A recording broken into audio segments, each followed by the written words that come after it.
Oh,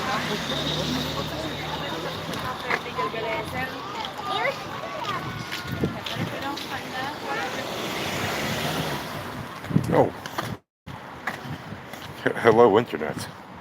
How are you? So it seems that the ceasefire has just gone into effect in this hour. At the start of this hour, the ceasefire between Israel and the Hamas.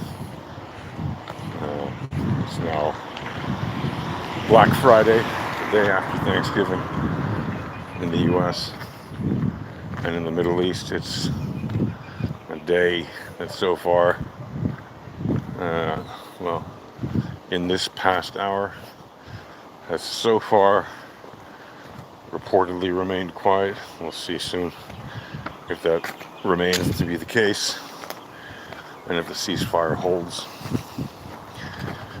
and if the actual swap between prisoners and hostages goes through over the next 4 days, as it has been widely reported. And then after that, it's back to fighting for the soldiers and the terrorists and all that means for the people, living on the Israeli side of the border with Gaza and on the side and the people inside of Gaza. So it's a wacky world. Now, a lot of people, of course, pontificate. Is a ceasefire good? Is it good to have a ceasefire? Well, okay, let's put things in perspective. First of all, okay, if you're not in the position of a person who is a hostage, then you really don't understand from their point of view. They want to get home, right? More than anything. And they're expecting their country to do anything that it can to bring them home. And they realize it can take a long time, but not everybody realizes that, especially not like the babies and the other children and possibly some of the very elderly people who may not have their full mental capacity, who knows, especially if they're without medicine or who knows for how long. So those that do know that it can take a long time. Right? Some of them might remember that it took more than 5 years for just Gilad Shalit to come home in exchange for 1,000 prisoners, many of whom were convicted terrorists, in fact most if not all of whom, and those included people like the current leader of Hamas in Gaza, Yahya Sinwar, right? So it's not like these exchanges have no risks or consequences. They certainly do. That guy led the attack. At least he led it from behind, because that's how they do things, right? He commanded his troops to attack Israel while he sat in Gaza and is apparently still hiding either in Gaza or has escaped somehow and is, somewhere else at this point, which I would guess is probably the case. I really doubt he's still in there. I mean, he might be. I don't know. I could very well be wrong about that. Very well be wrong. He might very well still be there. But it seems to be that, as many former people who have led Gaza from, Hamas from inside Gaza have done, that he might also have left, right? Like Ismail Haniyeh used to run Gaza, the Hamas from inside Gaza until he left. And previous leaders before him met with unfortunate accidents, right?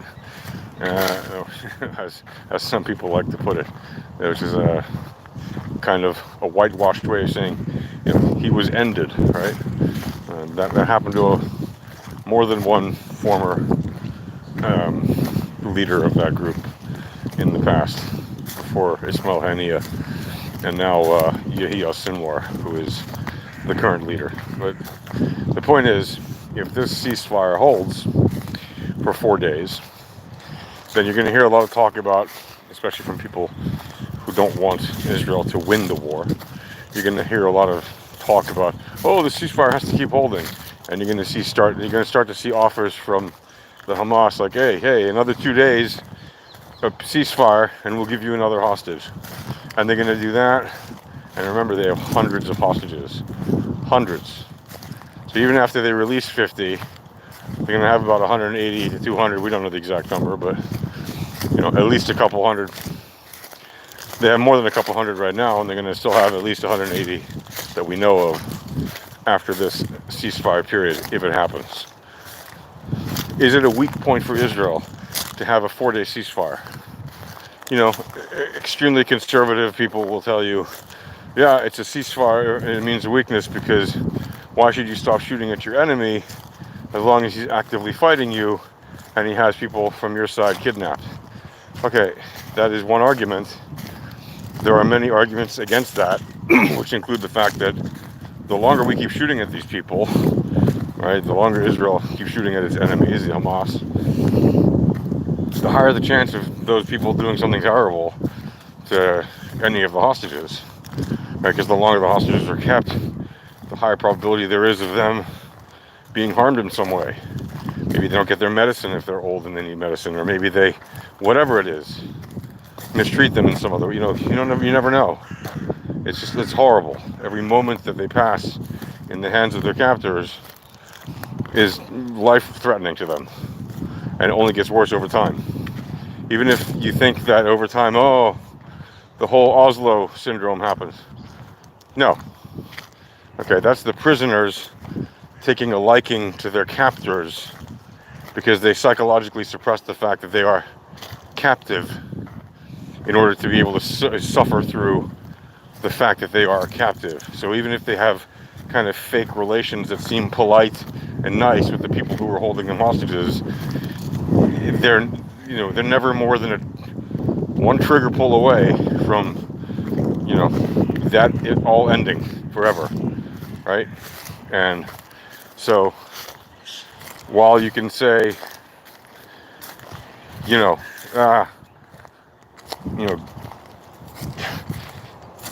ceasefires, you could say, some people will say, they're a sign of weakness or whatever. In truth, they're not, right? Because it's the responsibility of a government to do anything that it can to save its people, number one, right? And even if that comes at a high price, Israel has demonstrated it's willing to pay that high price because we value life more than we value, slogans and whatever else. Why is Israel willing to put its soldiers' lives possibly at risk, at an increased risk from what they're already at? Well, in order to exchange, 150 prisoners, many of whom have already been convicted of acts of terror, and many of whom were awaiting trial for such acts, and who were all arrested lawfully. And it's not like they were captive hostages, right? They're allowed to have visitors from their family and everything else while they're in prison. It's not the same thing. The hostages in Gaza cannot not only be visited by their family, they haven't even been visited by the Red Cross, for God's sake, in the 50 days or so that they've been held captive, right? So it's there's no comparison between being a hostage and a prisoner in an Israeli prison, right? There's no comparison between being a hostage of Hamas, versus being held God knows where and in God knows what condition. Or, by the way, not just Hamas, right? Many other hostage taker groups in Gaza took part in all of this horrible violence on October 7th, and that's one of the reasons, for example, that this whole prisoner swap hasn't happened on time, right? It only started a day later than they expected. They said, for logistical reasons. You know what those logistical reasons include? The fact that they're not all held by the same group. So you have different groups who have different people, and you don't know what prices they're extracting from each other in order to agree to release their prisoners or whatever. And some groups, for all you know, there might be some groups that only had one or two, and they might be dead from some air bombing or who knows what might have happened, or from some other kind of an attack, and nobody might even know, right? They might be buried under rubble, and no one might know. That could easily be the case. And so for them to even find who is possibly available to be released is a whole different story, right? It's very clearly the case that you might not have everybody available to be released. And that means one thing. That means that this is going to be a long, drawn-out process from start to finish. Not because Israel cannot win this war militarily. As I said from the beginning, Israel won the Six-Day War in 6 days in 1967. And you'll tell me, oh, it was a conventional war. Yeah, it was a conventional war between conventional forces, and the conventional forces on one side massively outnumbered the conventional forces on the side that won. And yet the side that won did so in 6 days. Right? So there is no question, with all the advanced technology and everything else that Israel has acquired over the years since then, that they could easily just wipe out the enemy and completely devastate, everything that's in that little strip of land where there are 2 million people living or so, right? But they don't, because they want to be, hard to say surgical, but as precise as possible to go after the people that they're targeting. They're still causing massive devastation of buildings and, obviously taking a lot of lives along with it as what they call collateral damage, because the people who are being killed in that collateral damage, those are real people that are being held effectively as hostages by the very same people that took the Israeli hostages, right? So for anyone to say or to suggest that all the deaths in Gaza are all Israel's fault, when Israel literally calls people and says, get the hell out of the way, and then the people say, no, we can't leave, or we won't leave, and they say, well, but you're going to die if you stay there, and then they say, well, no, we're staying here on purpose, and then when the Israelis tell them, but why? Get out, you can leave and go live, and the people on the other end of the phone say, no, we want people here to die. And those are recorded messages that we've had plenty of, and there's a reason for that. Right? They want the sympathy. They know that they garner sympathy when they die as a result of an Israeli bomb or something, from an airplane. So that's why, for example, the Hamas does not want people to be freed and to go, away from the areas where Israel has been bombing. Nevertheless, it doesn't matter what the reason is. There's still a huge number of people who are being unalived, right, by the whole situation. And it is very unfortunate, regardless of what you believe politically or anything else like that. It is a very, very, very unfortunate situation that so many people are dying. And it would be nice if it wouldn't happen. But unfortunately, these are the wages of war, and this is happening.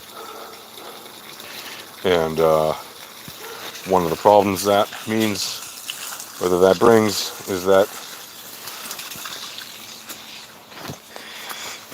it means that the war is likely to continue for a longer period of time rather than a shorter one, because it's easier to manage conflicts and get away with that when you manage it over a longer period of time and you have low volume, low intensity conflicts, which has been the case here in the Middle East anyway for decades. Is the people running the war, and I've said this from the beginning of this war, the people running this war have an interest in keeping it going for as long as time as possible. And I don't mean the Israeli people. The Israeli people in general want just peace. Okay, yeah, some psychotic, crazy people, whatever, they want, not peace. Fine, they're the extremists, like the really, really extremists that are considered crackpots by most people in society. Are there a lot of them? Well, I don't know about a lot, but there's certainly, they're not a negligible number, but they don't really have power. Are there some of their supporters in government? Yes, absolutely, which is a terrible thing, and it's an embarrassment for anybody who likes Israel that these crazy extremists are in government. But it is the case that some of them are, in fact, now in government. And that's a very, very, very bad thing. That said,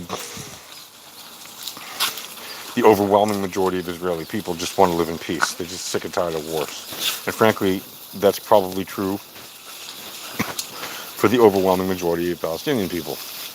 They're also sick and tired of war. They're really sick and tired of war. They don't want to keep fighting. They have no interest in fighting. Right? They want to live their normal lives. They want to have a happy future, a prosperous future. They want to have good education and health care for themselves and their kids and their kids' kids. Right? They want to have a future. Unfortunately, there's too many violent and angry people. They have far more extremists per capita than the Israeli population. And part of the reason is because their structure of governance is not democratic. They don't actually have the right to speak up against their authority, or else they get ended. They don't actually have the right to run real democratic elections, right? And people will say, oh, but the elections in Gaza were democratic in 2006. Really? Democratic, huh? Okay, so if they're so democratic, why haven't they had elections since then? Because they're not democratic, right? They had an election, and no party won an outright majority of 50% or more of the votes. And the difference between the two groups contending for power was a very small percentage, relatively. So the group that won the vote numbers, yes, they did win, and yes, they were elected, but it wasn't an overwhelming majority at the time. Sure, recent polls will indicate that they've become more popular since then, but they've only become more popular in an autocratic land where they're not allowed to express their opinions. And where if they do express their opinions, and that opinion happens to go against the rule of of who rules them, it doesn't end well for the critics of Hamas. Let's just put it that way. It doesn't end well for them at all. Not for anybody who's not a conservative extremist like them. It ends very badly, right? Anybody who's, if you are an LGBTQIA plus anything, you may meet your fate from the roof of a building, which has happened a lot there. If you are a feminist, you may meet your fate at the other end of a gun or thrown off a building. If you're any kind of liberal anything that happens to be in Gaza under the rule of Hamas, your life is generally terrible. And worse than the other people who live under their rule, which is already bad enough. Where they're not allowed to criticize them, where they can spend, the rest of their life or many years in Hamas jails, or be ended, or have massive fines put against them, or have all these things just for having a different opinion, and it's not like, when that happens in Israel, it's considered extremely out of the ordinary if somebody gets in trouble for expressing some opinion. It's considered out of the ordinary because Israel still has a very free press and free expression. That said, is Israel perfect in this condition? No, Israel is not perfect in this condition. Israel has also done terrible things to some degree. It has recently punished a teacher for saying whatever he said. Doesn't matter if I think what he said is right or wrong. He's still an Israeli teacher and just an Israeli person and has the right to his opinion. When they stripped him of his teaching license, he was like a high school history teacher, and he was sharing an unpopular view. It doesn't matter where he shared it, on Facebook or whatever. It doesn't really matter. he removed his teaching license because he said whatever his opinion was that went against, the rule of the day. And that should not be the case, regardless of what his stupid opinion was, right? And it was about as stupid as you can imagine it could be in the current situation. Meaning he was saying something that was extremely sympathetic to, the guys that launched this whole thing on October 7th. And he got in trouble for that, and he lost his teaching license for that, and he lost his teaching job for that. And he was, arrested and interrogated for that. All of that is unacceptable as response to him, no matter how vile he might have, whatever he said was. And it wasn't vile, he was just posing questions or saying some stupid shit that you often hear told in articles and media these days. So it's not exactly like he was saying something, so earth-shattering. He was saying a common complaint of millions and millions of people who live outside of Israel and who don't necessarily understand the situation. But it's also something a lot of people in Israel say, by the way. They may not necessarily be uninformed like the people outside of Israel, and it may be weird, it sounds strange for them to be saying these things, but there are people who say these things in Israel. Because again, we have a free society with free speech. But for some reason, when you step over the line, in some cases, in Israel, the authorities will come after you. And that isn't exactly very democratic. And I hate to say it, but it's true. So it's not like Israel is completely blameless for everything it does, right? There's plenty of fair criticism for what Israel does. But of course, we're talking about a very small percentage of the time compared to what life is like under the Hamas, which is absolutely terrible, right? Life under the Hamas is a nightmare, right? People there suffer immensely, whether they are fans of them or not. And it's kind of hard to be a fan of someone who's abusing your people constantly.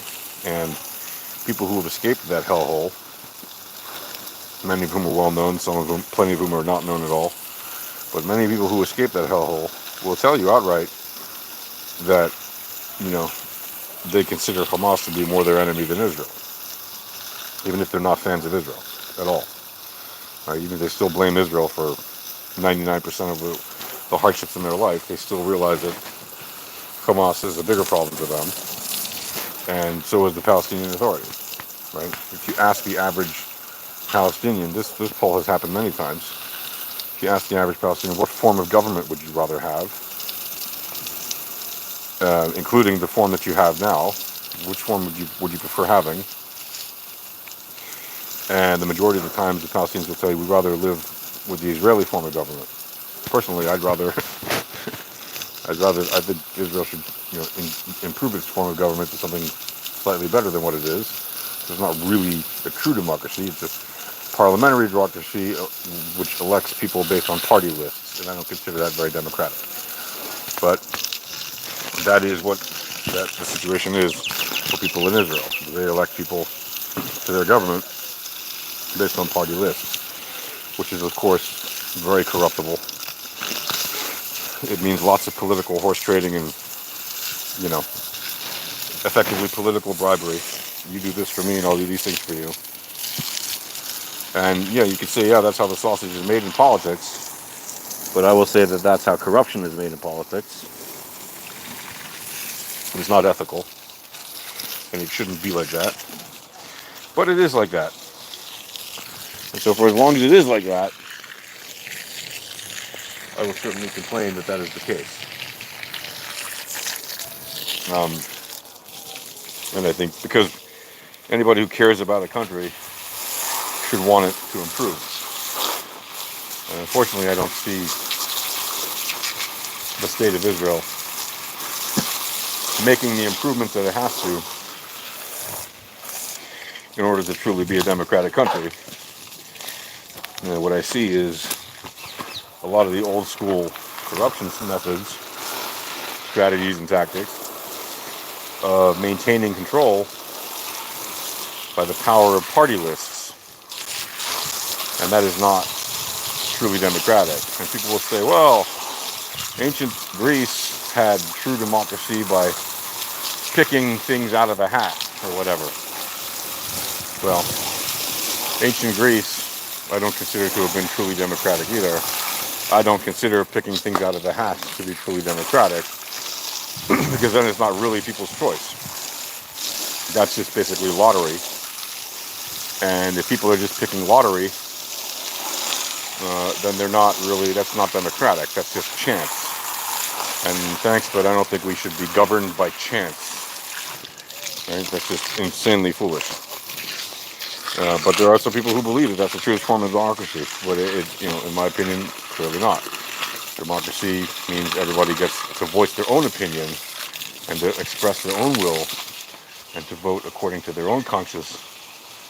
And that is what should rule the day, right? And the majority of the votes, yes, should be the winners of elections and things. But one of the roles of being in the majority is to protect the minority. The right of the minority to have equal rights to voice their own opinions and to remember that you may be the majority today, but you may be the minority tomorrow. And you want to have equal rights for all so that no matter who's in charge, you know that,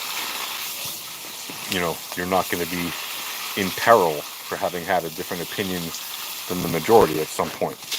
Right? That is the entire purpose of democracy, is to protect at the same time the minority and their rights from the perils of being minority,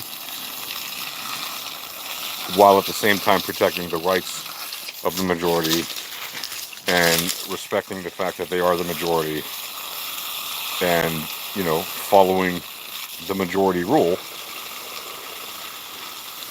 but doing so in a way that respects the rights of the minorities as well. That is literally the purpose of a democracy, and that's how they function the best. And it's not always easy, but it's important. And that's why you have things like a ceasefire in the middle of a war, which may not make a lot of sense to a lot of people.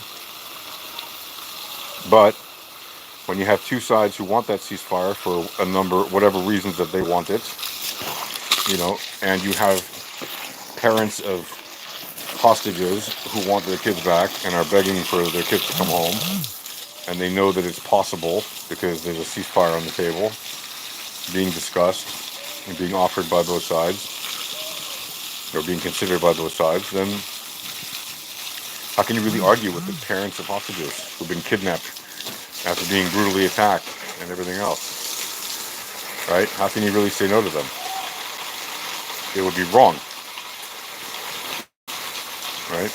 But at the same time, will it make it harder for the army of Israel, for example, to start their fight back up again, is to continue the war? Some will say yes. I would say no, it won't.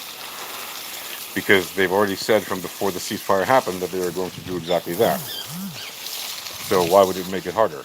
Because of political pressure from the outside? Israel is a country that lives in constant political pressure. Like, constant. It doesn't stop being in political pressure, ever. It's not like it's a either-or situation, right? It's a country that is fully capable of operating with an and mindset, right? Just like the United States. Meaning, they're not limited to one decision.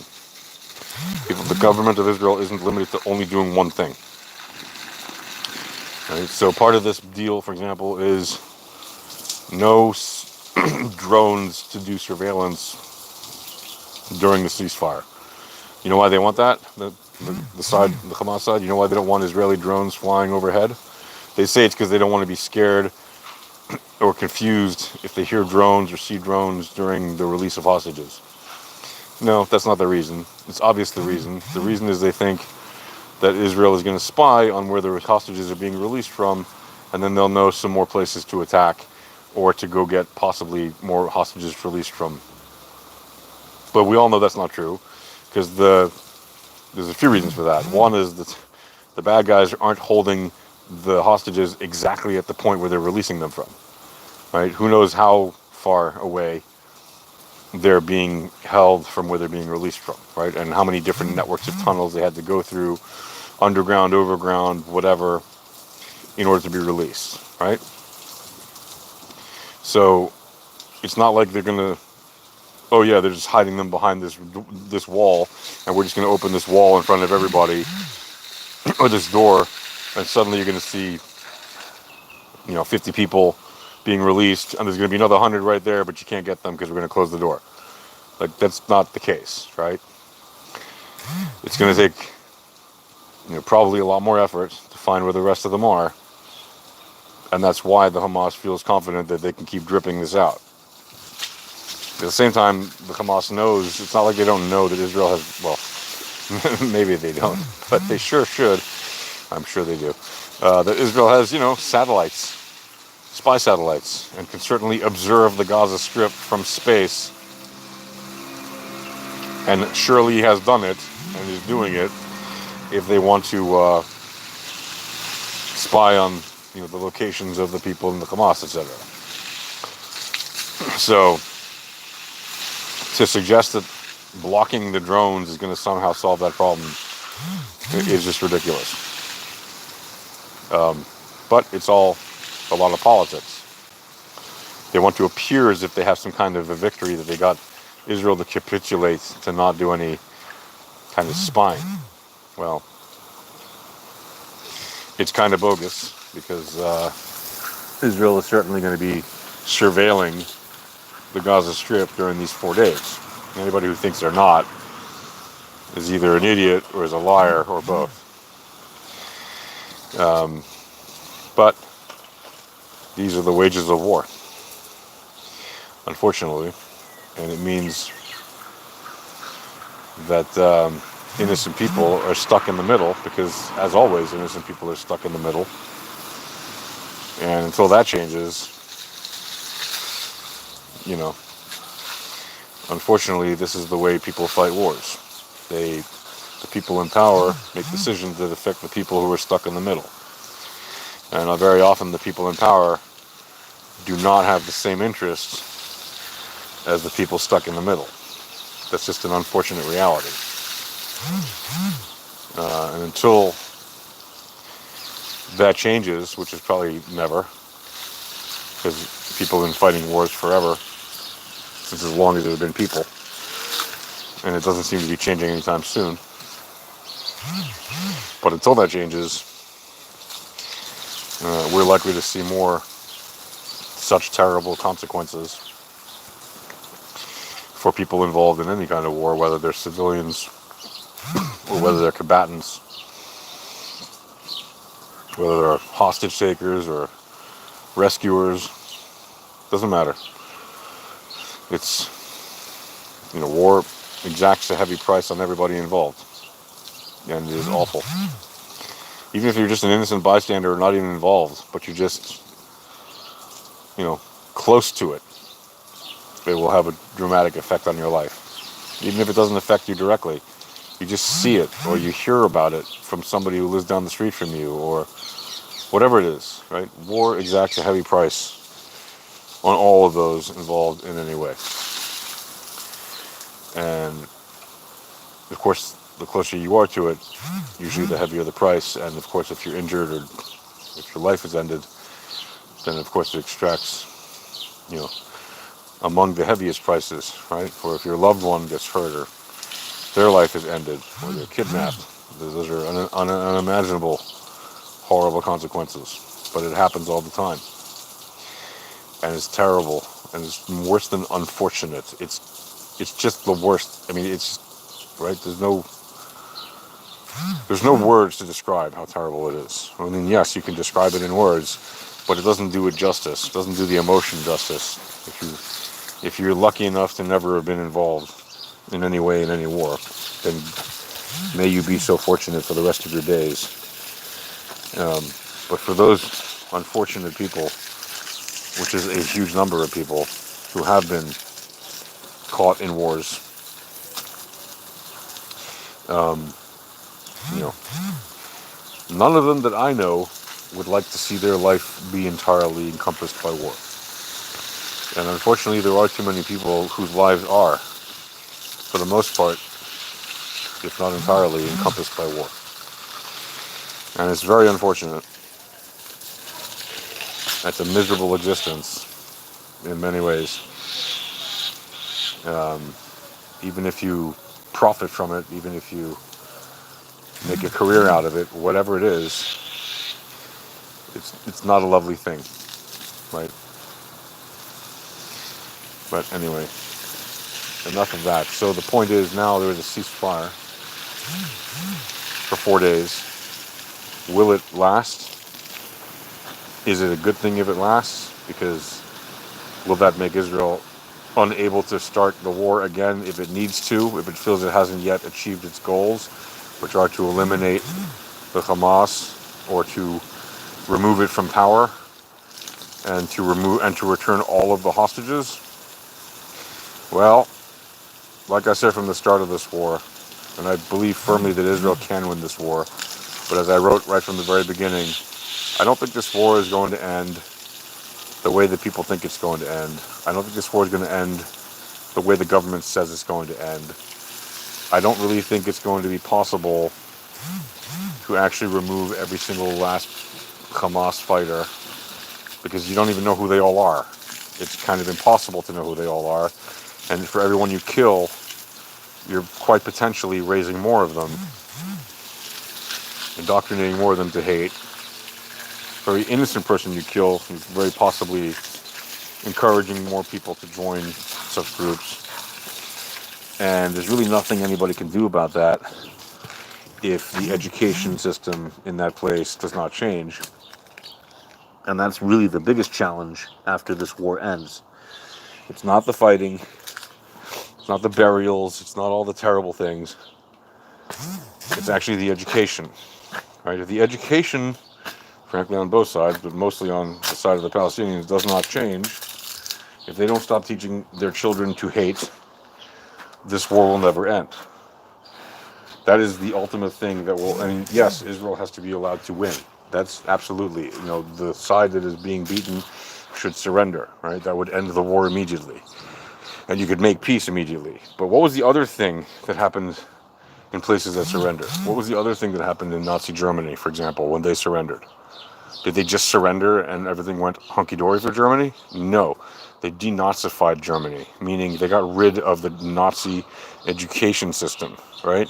They got rid of all the hatred, all the anti-Semitism, all the anti-gay, all the anti-handicap, all the horrible things they were teaching each other for more than, a decade and a half, since the early 1930s, when the Germans started shifting to the extreme right and started to hate people who weren't quote-unquote Aryan, right? So it took some time for the Germans to denazify. However, they were a fairly advanced society as it was. So it was fairly easy to educate them to do not hateful stuff. In the case of the Palestinians, unfortunately, too many of them have not been very well educated and have been miseducated for way more than a decade, right? We're talking many decades already at this point. So it may take a little bit longer, but nevertheless, it has to happen. Their education system has to change, and it has to radically change immediately, and the process of teaching them the better way has to start immediately. Because if you don't do that, like I said, the war will never end. It doesn't matter how many days you have between bullets flying or bombs blowing up or people being kidnapped or other horrible things. If you don't radically change the education, the side that has the hate in it will never stop seeking to do bad things. That's the bottom line. Anyway, that's my thoughts about ceasefires. I hope everybody who gets released is safe and sound, and I hope that the other people who are still held captive get released ASAP, safe and sound. I hope that this stupid war ends ASAP, and that there can be real peace in the Middle East and around the world, but certainly in the Middle East, and that the unnecessary wars can end once and for all. So yeah, that's that. See you guys.